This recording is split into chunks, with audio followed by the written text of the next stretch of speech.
once you have completed the first three phases, then you can move into the system hacking phase. At this point, the process becomes much more complex. You cannot complete the system hacking phase in a single pass.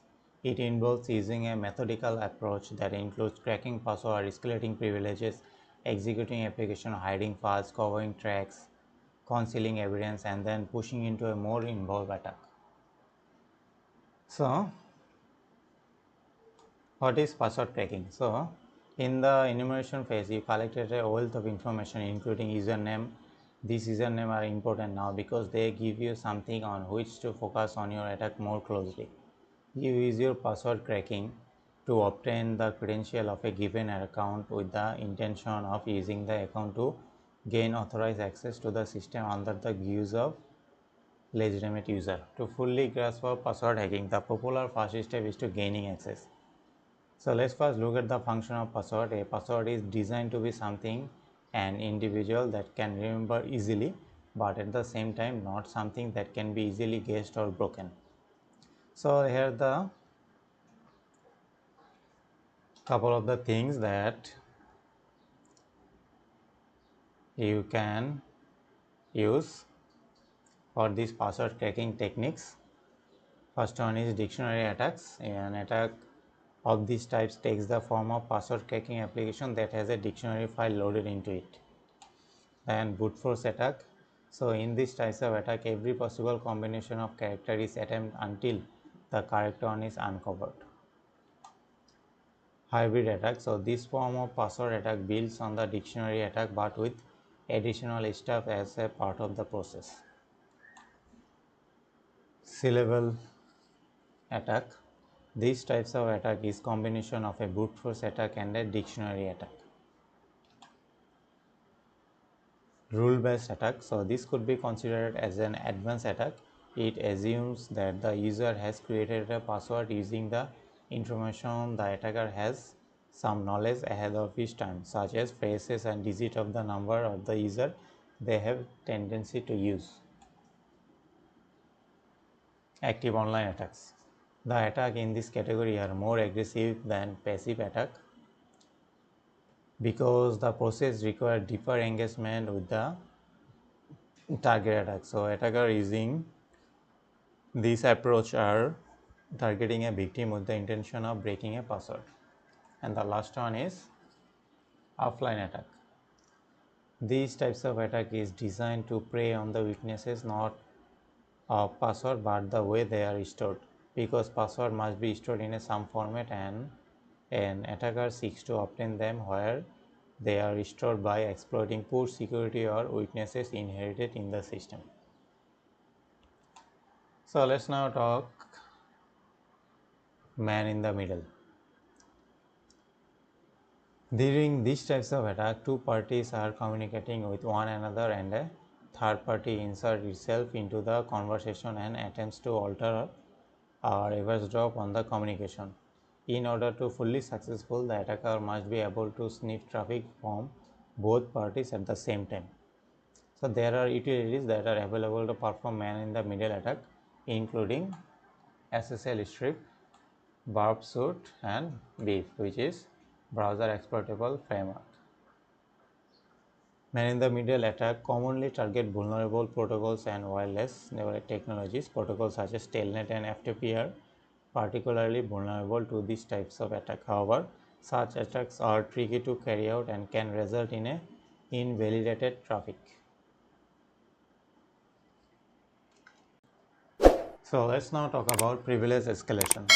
When you obtain a password and gain access to an account, there is still more work to do, which is privilege escalation. The reality is that the account you are compromising may end up being a lower privilege and less defended one. If this is the case, then you must perform privilege escalation prior to carrying out the next phase. The goal should be in a gain level where fewer restrictions exist on the account and you have greater access to the system. So there are two defined types of privilege escalation. Each approaches the problem of obtaining greater privilege from a different angle. So the first one is horizontal privilege escalation. An attacker attempts to take over the rights and privileges of another user who has the same privilege as the current account, and the second one is vertical privilege escalation. The attacker gains access to an account and then tries to elevate the privilege of the account. It also possible to carry out the vertical escalation by compromising an account and then trying to gain access to a higher privileged account. So let's now talk about executing application. So once you gain access to a system and obtain sufficient privilege, it's time to compromise the system and carry out the attack. Which application are executed at this point is up to the attacker, but they can either custom build application or off-the-shelf software.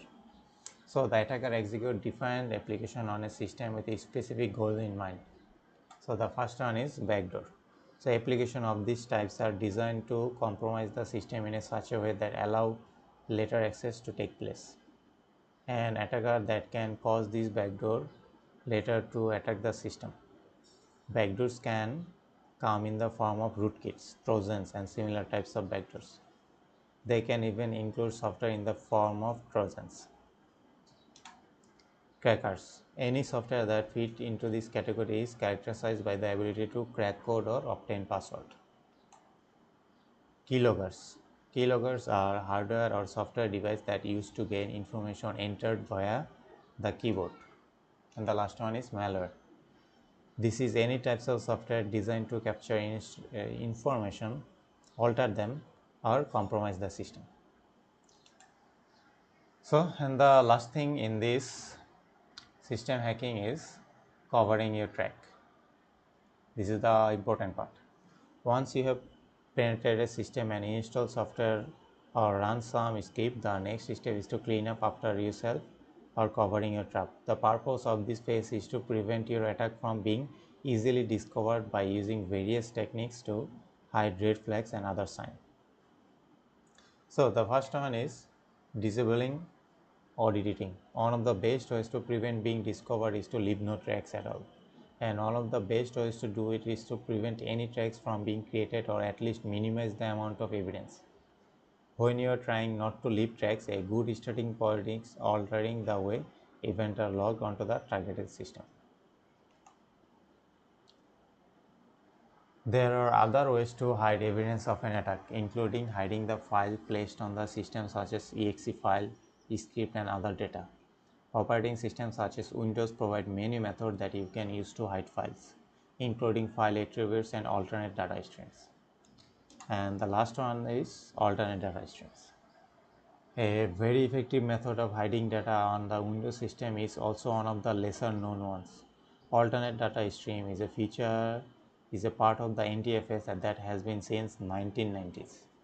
But since its introduction, it has received a little recognition. This makes it both useful for an attacker who is knowledgeable and dangerous for a defender who knows little about it. So that's all for this system hacking lecture.